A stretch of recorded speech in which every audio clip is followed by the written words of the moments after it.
નમસ્કાર વિદ્યાર્થી મિત્રો. આજે આપણે વિકિરણને લગતા એમસીક્યુ છે એ સોલ્વ કરીશું.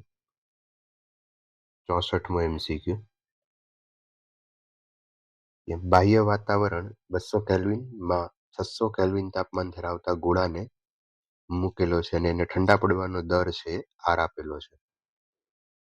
જો ગોળાનું તાપમાન છે એ 400 કેલ્વિન થાય તો ગોળાનો શીતનનો દર કેટલો હશે? મિત્રો, અહીંયા જો તમારા મગજમાં ન્યૂટનના શીતનનો દરવાળું સૂત્ર આવતું હોય તો એ ખોટું એટલા માટે છે કારણ કે અહીંયા તફાવત છે એ બહુ મોટો છે. 200 કેલ્વિન 600 કેલ્વિન. ન્યૂટનના શીતનનો નિયમ છે એ નાના ફેરફારો માટે વપરાય છે. તો અહીંયા આપણે ફોર્મ્યુલા જે છે એ સ્ટીફનના નિયમ મુજબ ઠંડા પડવાનો દર છે એ ગોતશું. તો E પ્રપોઝનલ two T⁻⁴ minus T⁻⁴ કરવું પડશે. વાતાવરણનું જે અહીંયા સપોઝ આનું તાપમાન T લઈએ અને વાતાવરણનું તાપમાન છે TS લેતા હોય તો અહીંયા જે શીતન ઠંડા પડવાનો દર છે એ ઈ ચલે છે T-TS⁴ થશે. બરાબર છે. તો ચલે છે ટી એટલે 600 ની 4 માઇનસ વાતાવરણનું તાપમાન છે પરિસરનું 200 આપેલું છે અને ઈ ડેશ પ્રપોઝનલ ટુ 400 નો 4 માઇનસ 200 ની 4. હવે આ બેનો આપણે ગુણોત્તર લઈ લઈએ. 400 એટલે એક સ્ટેપ આપણે લખીએ તો 4 ની 4 ઓછા 2 ની 4 છેદમાં 6 ની 4 ઓછા 2 ની 4. અને આ રીતે પણ લખી શકાય. ચોકે ચોકે 16 એટલે 16નો વર્ગ ઓછા 4નો વર્ગ છેદમાં 36નો વર્ગ ઓછા 4નો વર્ગ. અહીંયા a માઇનસ બી ને a પ્લસ બી કરીએ તો 16 ઓછા 4 16 વત્તા 4 છેદમાં 36 ઓછા 4 36 વત્તા 4. 16 ઓછા 4 12 ગુણ્યા 20 છેદમાં અહીંયા 36 માંથી 4 છે 32 ગુણ્યા 40. આનો તમે હિસાબ કરશો એટલે તમને આન્સર મળશે 3/16 અને અહીંયા અપોન ઈ ની વેલ્યુ આપી છે આર ને તમે આ બાજુ લઈ લેશો એટલે 3r અપોન.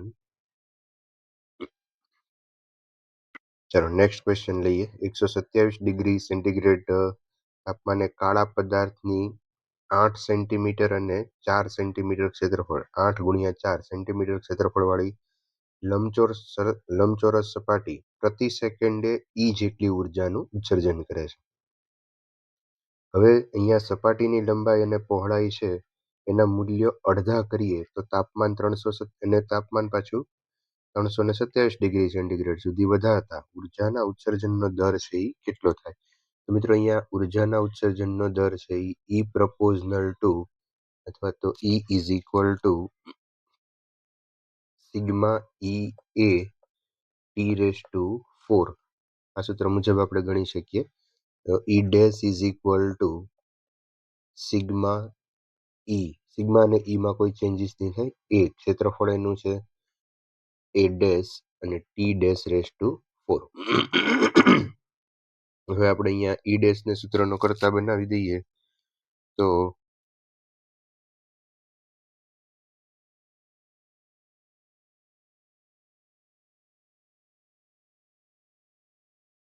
ફરીવાર લખી નાખીએ.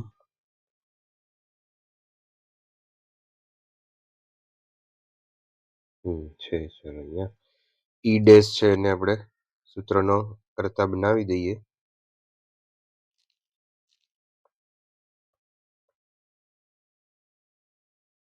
તો E dash upon E is equal to sigma E બેમાં કેન્સલ થઈ જશે, A dash A dash T dash raise to 4 upon A અને ટી રેસ ટુ 4. તો અહીંયા એ જે આપ્યું છે આપણને ક્ષેત્રફળ, અહીંયા આપ્યું છે આપણને 8 ગુણ્યા આપણે જોઈએ તો 8 ઇન્ટુ 4 સેન્ટીમીટર આપ્યું છે, બરાબર. તો અહીંયા આપણે એની જગ્યાએ લખશું 8 ઇન્ટુ 4 સેન્ટીમીટર અને એનું ટેમ્પરેચર આપ્યું છે 127. તો ટેમ્પરેચર છે એ 127 છે, એટલે આપણે ટેમ્પરેચર 127ની અંદર તમે 273 ઉમેરશો એટલે 400 થઈ છે. તો 400 અહીંયા લેવું પડશે એનો ની 4 ઘાત, અને અંશમાં એ ડેશ એટલે 4નું અડધું કરી નાખશું, 8નું અડધું કરશું 4 અને 2નું અડધું કરશું, 4નું અડધું કરશું 2 અને મલ્ટીપ્લાય અહીંયા ક્ષેત્રફળ પ્રારંભિક મૂલ્યથી અડધા કરવાના છે, ક્ષેત્ર લંબાઈ અને પહોળાઈના મૂલ્ય જે મેં અહીંયા અડધા કર્યા. અને હવે ટેમ્પરેચર છે 327 કીધું છે, તો 327માં તમે 273 ઉમેરી દેશો તો તમને એ થઈ જશે 600 એની 4 ઘાત, બરાબર. હવે તમે આનું સાદુરૂપ આપશો એટલે આન્સર આવશે 81/64 E.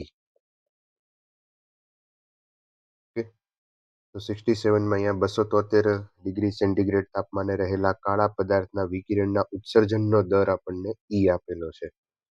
તો 0 ડિગ્રી સેન્ટીગ્રેડ તાપમાને આ માટે વિકિરણના ઉત્સર્જનનો દર, તો એ જ રીતે આપણે કરશું અહીંયા 67માં વિકિરણનો ઉત્સર્જનનો દર છે એ આપણને આપેલો છે, તો E પ્રપોઝનલ two T raise to 4 લેશું અને E dash proportional two T dash raise to 4. અહીંયા આપણને E ડેશ છે એ આપણે મેળવવો છે, તો E dash upon E is equal two T dash raise to 4 upon T raise to 4.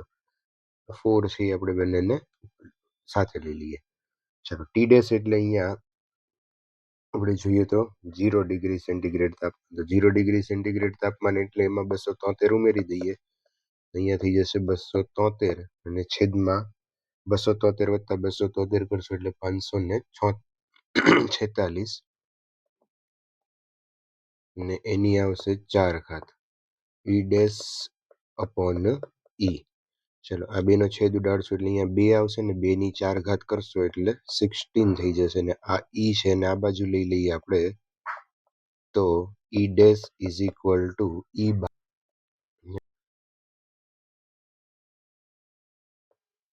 હવે અહીંયા 27 ડિગ્રી સેન્ટીગ્રેડ તાપમાને કાળા પદાર્થ દ્વારા પ્રતિ સેકન્ડ ઉત્સર્જિત ઉર્જા 10 જૂલ છે. તો જ્યારે 27 ડિગ્રી સેન્ટીગ્રેડ તાપમાન હોય છે ત્યારે ઉત્સર્જિત ઉર્જા છે એ 10 જૂલ મળે છે.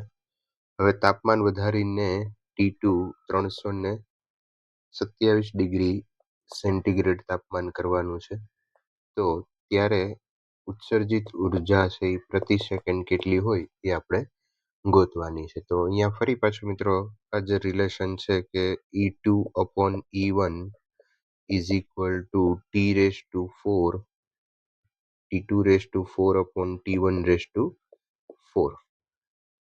ચલો, T2 ની વેલ્યુ 327 ની અંદર 273 ઉમેરશો એટલે 600 થઈ જશે. અહીંયા 600 ના છેદમાં 300 અને એનો આપણે કરશું એની 4 ઘાત અને અહીંયા થઈ જશે E2 અને E1 છે એ આપણને આપેલું છે 10. ચાલો, તો અહીંયા છેદ ઉડાડી દેશો તો 2 ની 4 ઘાત કરશો એટલે 16 ગુણ્યા 10 છે, આ સાઈડ લઈ આવો 10, તો અહીંયા થઈ જશે 160 જૂલ.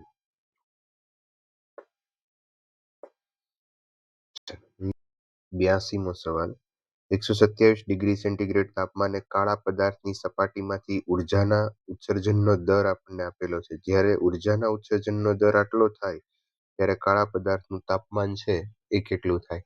એ જ રિલેશન અહીંયા આપણે લેવાનો છે કે E પ્રપોઝનલ two T raise to 4.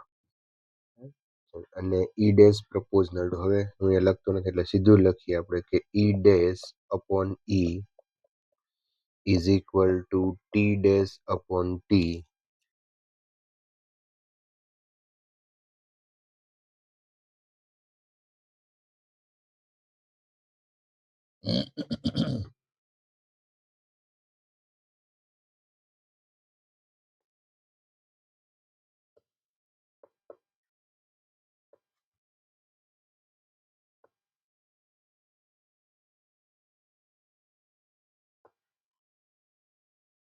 T dash upon T raise to 4. E dash છે એ આપણને આપ્યું છે 10⁶ અને ઈ આપ્યો છે આપણને 16 into 10⁶ is equal two T dash છે એ 400 અને ટી રેસ ટુ 4 એ આપણે ગોતવાનું છે. ટી રેસ ટુ 4 ને તમે સૂત્રનો કરતા બનાવી અને એ જવાબ મેળવશો તો અહીંયા આવશે 800 કેલ્વિન અને એને સેન્ટીગ્રેડમાં ફેરવશો તો 527 ડિગ્રી સેન્ટીગ્રેડ. બરાબર. ચાલો ત્યાર પછી લઈએ આપણે 83. તો 83 ની અંદર અહીંયા પૃથ્વી માટે સોલાર અચળાંક છે એ આપણને આપેલો છે અને સૂર્યથી અંતર કરતા બુધથી સૂર્યનું અંતર છે એ 0.4 ગણું હોય તો બુધનો સૌર અચળાંક છે એ ગોતવાનો છે. મિત્રો અહીંયા સૌર અચળાંક જે છે એ એસ પ્રપોઝનલ ટુ અંતરનો જે વર્ગ છે એના વ્યસ્ત પ્રમાણમાં હોય છે. તો અહીંયા H dash upon S is equal to વ્યસ્ત સંબંધ છે એટલે ડી બાય ડી ડેશ નો હોલ સ્ક્વેર.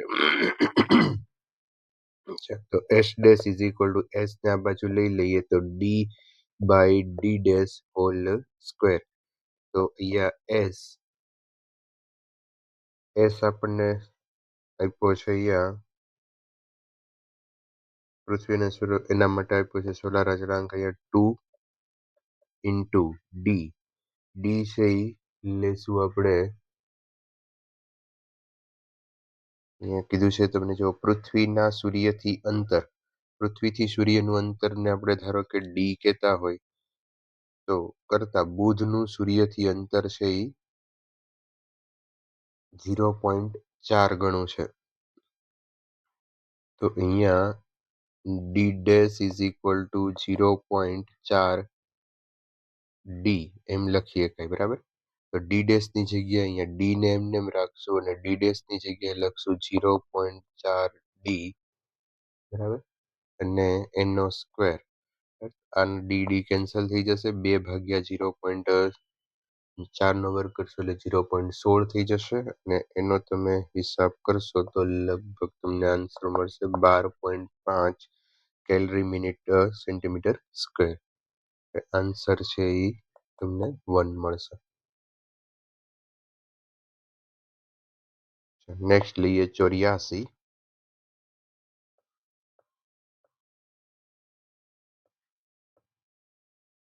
તો 84 માં શું કહે છે મિત્રો કે 6 સેન્ટીમીટર ત્રિજ્યા ધરાવતા ગોળાકાર પદાર્થ એ અને 18 સેન્ટીમીટર ધરાવતો બી પદાર્થ, એટલે એ પદાર્થ એક આપ્યો છે અને એક બી પદાર્થ આપ્યો છે અને એની ત્રિજ્યા આપણને આપી છે, R1 કહી દઉં આને, તો એ આપ્યું છે 6 સેન્ટીમીટર અને R2 છે એ આપ્યું છે 18 સેન્ટીમીટર. હવે બી ના તાપમાન અનુક્રમે ત્રીજા ધરાવતા ગોળા પદાર્થ બી ના તાપમાન T1 અને T2 છે. એનું તાપમાન T1 છે અને આનું T2 છે. એ પદાર્થની મહત્તમ ઉત્સર્જનની તીવ્રતા એ આપણને આપેલી છે 500 નેનોમીટર. તરંગ લંબાઈ આની આપી છે λ1 અને આની λ2 લેશું અને બી ની આપી છે 1500. આ પદાર્થને કાળા પદાર્થ તરીકે લેતા એ અને બી પદાર્થના કુલ ઉત્સર્જનના દરનો ગુણોત્તર કેટલો છે એ આપણે ગોતવાનો છે. તો ઉત્સર્જનનો દર એટલે dq બાય dt, ઉત્સર્જનનો દર dq by dt is equal to sigma E A T raise to 4 આ મુજબ હાલશે. બરાબર છે. હવે અહીંયા મિત્રો દર પૂછ્યો છે એટલે આપણે dq બાય dt અને હું કહી દઉં 1 અને dq બાય dt એને લઈ લઈએ 2 is equal to sigma E એ છે એ બદલાશે અહીંયા એટલે હું કરી નાખીશ આને 2 1 અહીંયા 1 અને અહીંયા t2 રેસ ટુ 4. ચલો હવે આ બેનો આપણે ગુણોત્તર લઈએ. બરાબર, તો અહીંયા સિગ્મા અને ઈ બે કેન્સલ થઈ જશે, આ બે કેન્સલ થઈ જશે. એ એટલે લખશું આપણે pi r square, pi r 1 square ના છેદમાં pi r 2 square multiply t ની જગ્યાએ લખશું આપણે અહીંયા વિનનો નિયમ વાપરશું, t proportional to 1 upon lambda મુજબ. તો T1 ની જગ્યાએ લખશું lambda 2 upon lambda 1 raise to 4. તો આ સિદ્ધાંત અહીંયા આપણે ઉપયોગ કરશું. તો એ ખાસ એક ધ્યાન રાખજો, અહીંયા વિનનો અચળાંક છે એ આપણે અહીંયા ઉપયોગ કર્યો છે. બરાબર, હવે પાઈ પાઈ કેન્સલ થઈ જશે. R1 આપણને આપ્યું છે 6, 6 નો વર્ગ લખશું છેદમાં R2 આપણને આપ્યું છે 18, 18 નો વર્ગ લખશું. લેમડા 2 જે છે એ આપ્યું છે 15, તો એની 4 ઘાત અને લેમડા 1 છે એ 5 લે તો એની 4 ઘાત. તમે લેમડા 1 ને લેમડા 2 માં 0 0 ઉડાડી દીધા છે નેનોમીટર પણ. હવે તમે આનો હિસાબ કરશો એટલે તમને મળશે 9. આન્સર છે એ આવશે. ચાલો પછી જઈએ આપણે 86 ઉપર.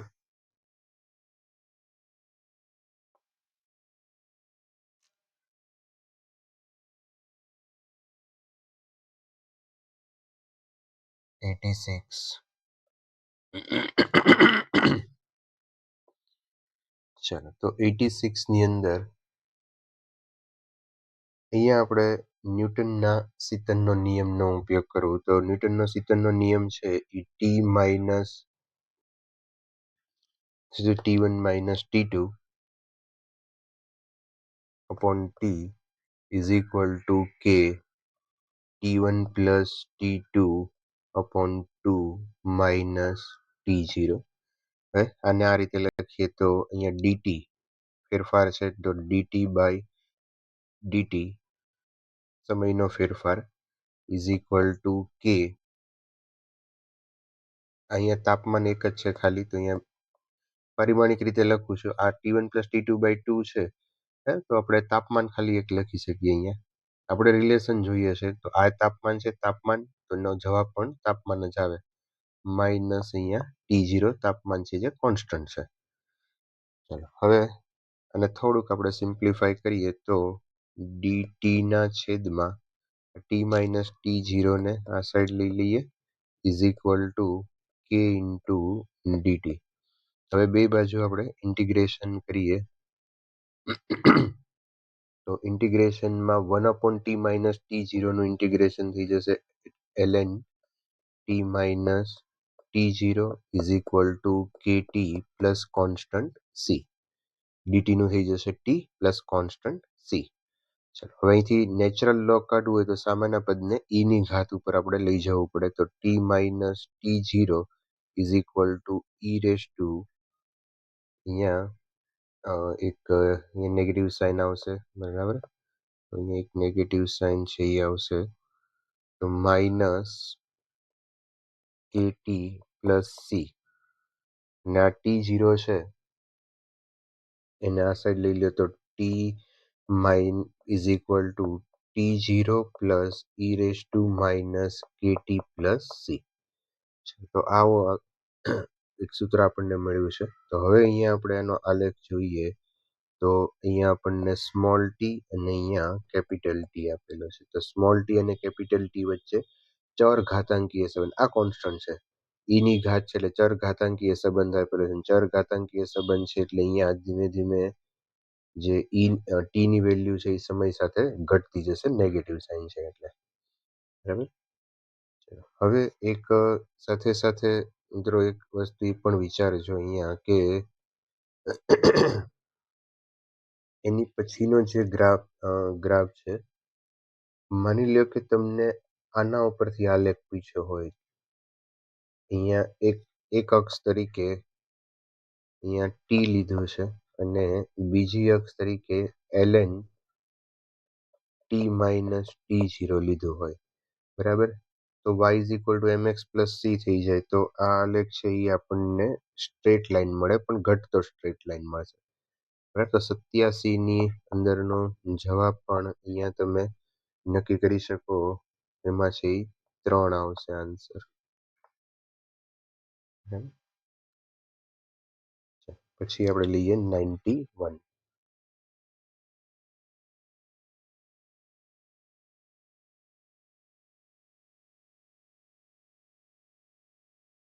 91 છે એ ન્યૂટનના સેકન્ડના નિયમ પર આધારિત છે. T1 - T2 upon T